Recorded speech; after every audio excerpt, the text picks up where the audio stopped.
And just like that, it's over. The white jersey is gone. The podium dreams are gone. The angry uphill accelerations that look like a blender with legs, also gone. Remco Evenepoel, the man who showed up to his first Tour de France with a time trial win, a white jersey, and a vibe somewhere between baby-faced assassin and I haven't been scared since 2003, is out of the 2025 Tour de France.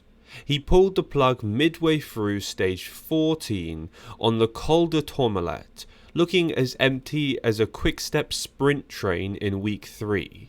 In this video, we'll walk you through everything Remco said, because yes, he did speak out. He was raw, honest, and visibly emotional.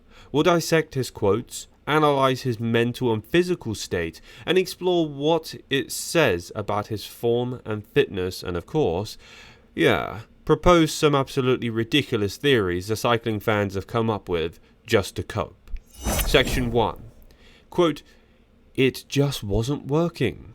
Remco's emotional exit. Let's start with the moment itself. Remco Evenepoel was deep in the pain cave halfway up the Tourmalet when he rolled to a stop. After trailing by minutes, he spoke with the team car, shook his head, and stepped off the bike. Later, Remco told journalists from the team bus, quote, "It just wasn't working. There was nothing in it. You can have a bad day, but 3 in a row is not normal. It was the best option to stop."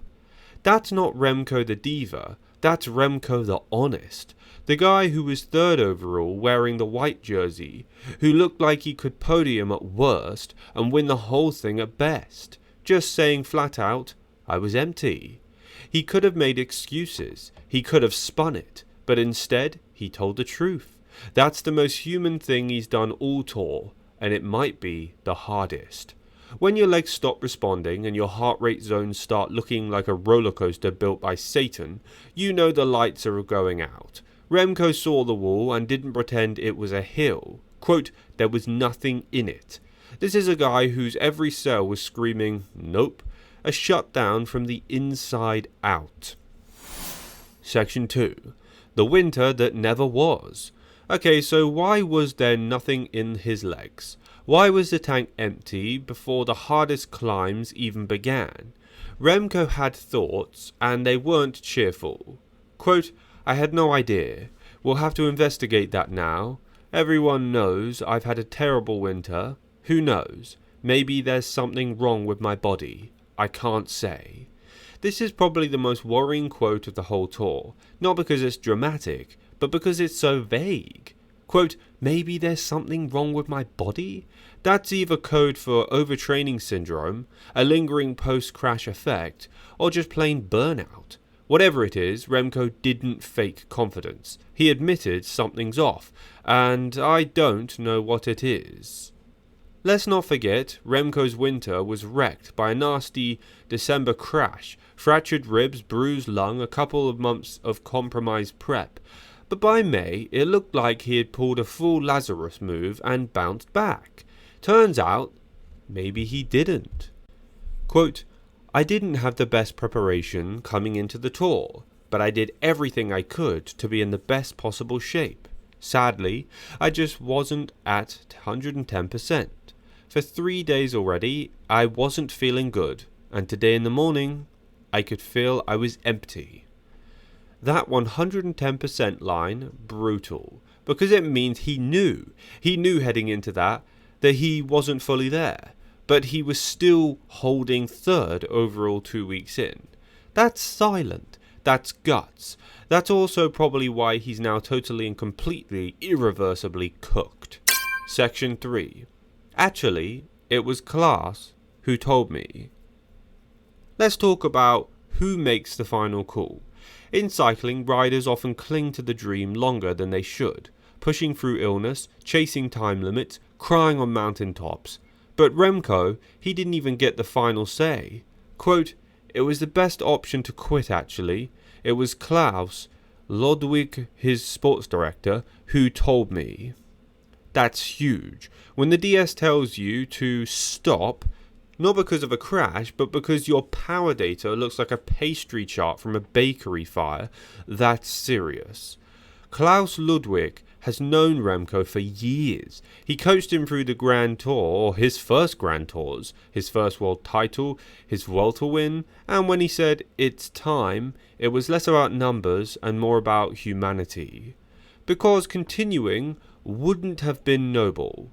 It would have been damaging physically, mentally, and maybe even for the rest of his season. This wasn't Remco cracked. This was Remco crashed inward, slowly, and then got pulled out before it became public self-immolation. Section 4. Theories, dumb ones, about why he abandoned. Now that we've covered the serious stuff, it's time for completely unserious nonsense I found on the internet. Because when one of the best riders in the world just drops out, our brains can't help but invent weird explanations. So, here are some totally fake and definitely sarcastic theories I found on Reddit and X as to why Remco Evenepoel abandoned the Tour. Theory 1. He ran out of fuel, i.e. Belgian waffles mid-stage. The real fuel behind Remco's watts is syrup-soaked, sugar-drenched Liège waffles, and when his souyeurs forgot the secret stash, boom, his glycogen bonk, gone. Theory 2. He was abducted by aliens in the neutral zone. How else do you explain a world-class athlete saying, "my legs stopped working," unless some Tourmalet Martians drained his mitochondria? Theory 3. Tadej Pogačar mentally sabotaged him with a smile. Remco saw Pogačar grinning at the bottom of the climb, instantly lost 75 watts from psychological damage. Recovery was impossible. Theory 4. The SRM power meter told him that he was riding at 130 watts and he thought it was a factory defect. Spoiler, it wasn't. Theory 5. He tried Jonas Vingegaard's diet for one day and passed out from a boiled chicken deficiency. Some things are meant only for Neanderthals. Remco is too refined. Section 5. It's a pity, the sad truth of his tour. And now we come back to the real weight of this moment. Remco wasn't here for a stage win. He just wanted the Tour. He wanted to prove he could go 3 weeks with the big boys, match acceleration, manage his fuel, and stare down the Pog and the Vingeg for a week and a half. It looked like he could. And then the slow fade began. Quote, "I won a stage and was in third place for a long time, until today. Everything looked pretty good." This is what makes it so painful. He was good until he wasn't. Remco didn't implode in one massive fireball like a sprinter trying to climb the Stelvio. He faded subtly and quietly, the kind of decline that's almost crueler, because you can see it, but you can't fix it. Maybe that's why this hurts. Not just for Remco fans, but for cycling fans in general. Because he gave us a show. He attacked. He TT'd like a possessed, crazy man. He stared down Vingegaard in 1 week like it was a local club race in Flanders. And now he's gone. Not for good, but for now. Thanks for watching today's video. If you're new here, consider subscribing, as I upload all of the latest cycling news, cycling drama, and cycling results on my channel. Leave a like on the video for good luck, and don't forget to comment down below your opinions as to what you think about Remco dropping out, and if any of you have any more crazy theories as to why he did it.